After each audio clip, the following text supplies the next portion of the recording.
문재인 대통령이 어제 취임 4주년 특별연설에서 코로나 백신 확보와 접종의 속도를 내겠다며 11월 집단 면역을 자신했습니다.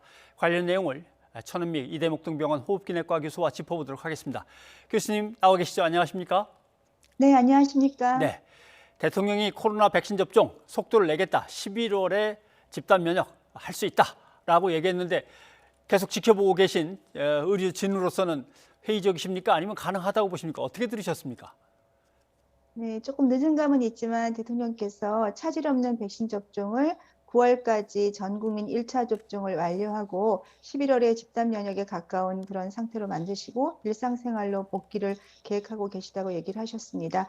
개인적으로는 지금 3분기에 우리가 수급하기로 한 백신이 다 수급이 된다면 저는 충분히 가능성이 있다고 생각하고요. 또 4분기에는 우리 청소년까지 접종이 가능하다면 70% 이상 백신 접종이 될 것으로 기대합니다.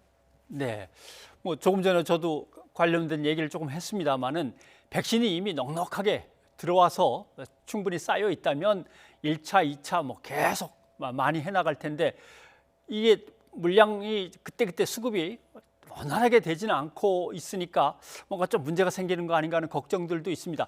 접종 상황과 백신의 수급은 이 정도면 일단은 가능할 거라고 보십니까? 목표 달성이? 네, 이번 2분기 때 조금 백신을 맞는 분들이 많다 보니까 특히 75세 이상의 어르신들 화이자 백신이 이제 순차적으로 들어다 보니까 1차 접종이 조금 미뤄져서 예, 5월 셋째 주 이후로 다시 한번 1차 접종이 되실 거고요. 5월과 6월에 순차적으로 아스트라제네카 백신과 화이자 백신이 1,420만 회가 들어오기로 이제 수급이 되어 있습니다. 만일 이대로 순차적으로 잘 들어온다면 이번에 60세 이상의 어르신과 75세 이상의 어르신 그리고 사회 필수 인력에서 접종률에 동의하신 분들이 접종이 되게 되면 정부가 계획한 것과 유사한 정도의 접종률을 달성할 수 있다고 생각합니다.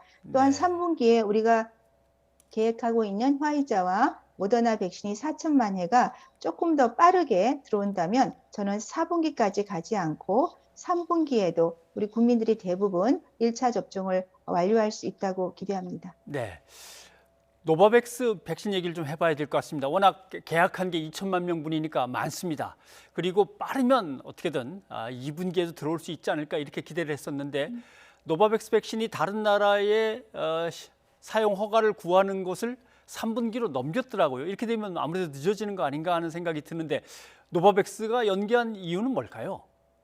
네, 노바백스가 그 원료가 조금 부족하게 되어 있습니다. 원료 부족과 함께 미국에서 임상 3상이 아직 몇 주가 조금 더 걸리는 것으로 되어 있다 보니까 원래는 2분기에 긴급 승인을 신청하기로 했는데 2분기를 지나서 3분기에 신청이 돼서 아마 9월 말 정도에 승인이 될 것으로 기대됩니다. 그렇게 되면 국내에는 3분기가 아니라 4분기에 아마 도입이 될 것으로 생각합니다. 네.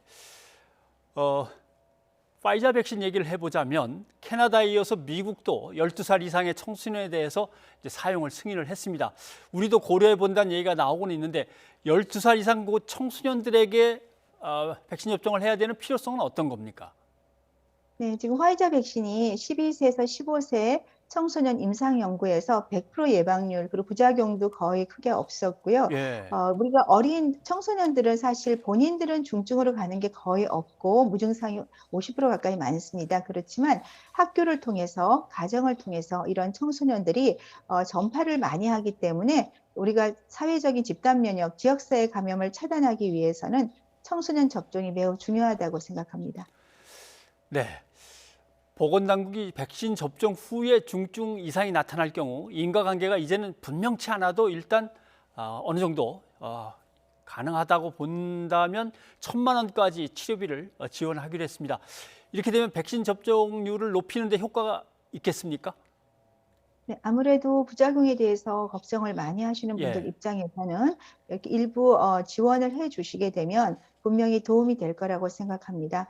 앞으로도 이런 부작용 사례에 대해서는 정부가 좀 더 적극적으로 지원을 해 주시고 또 중증 분류에 따라서 또 기간이나 이런 치료 기간에 따라서도 조금 더 지원을 넓히는 것도 필요하다고 생각합니다. 예. 가장 이제 다들 의아해하면서 이제 걱정하는 경우가 건강하고 아무 일 없었는데 갑자기 몸에 큰 이상이 생겼다. 그 과정에서 달라진 거, 특별한 거라고는 백신 맞은 것밖에 없다. 이렇게 되면은 하면서 다들 걱정을 합니다. 그 예를 들면 40대 간호조무사가 백신을 맞은 뒤에 사지마비 증상이 생겼다. 근데 백신 부작용을 보기 어렵다는 또 조사 결과가 나왔습니다. 이건 어떻게 해서 그렇게 되는 건지 좀 설명을 좀 해주셨으면 좋겠습니다. 네.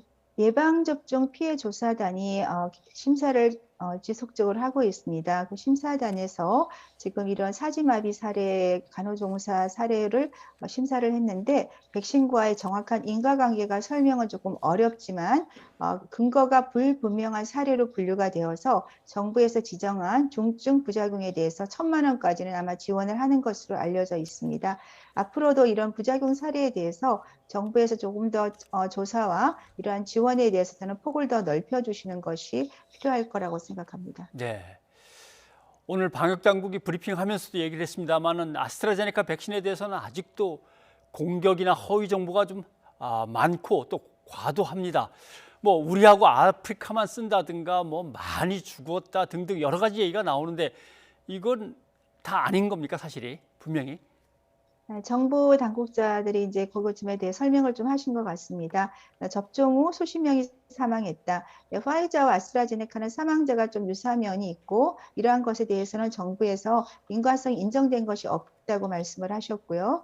또 정부가 아스트라제네카 부작용에 대해서 인정을 하지 않는다는 그런 얘기가 있었습니다. 그 점에 대해서도 전문가 집단에서 이러한 세계적인 표준 기준에 대해서 우리가 검사를 하고 있다고 설명을 하셨고요. 그리고 아프리카 한국에서만 아스트라제네카 백신을 접종한다고 했지만 이 점에 대해서는 아스트라제네카가 유통이 쉽기 때문에 전 세계 130개국에서 접종을 하고 있고 또 일부 나라에서는 수반들께서 미리 접종을 하신 사례도 있습니다. 예, 알겠습니다. 그럼 주의해서 잘 살펴봐야 되겠습니다. 손흥민 교수님 오늘 여기까지 듣도록 하겠습니다. 고맙습니다. 네, 감사합니다.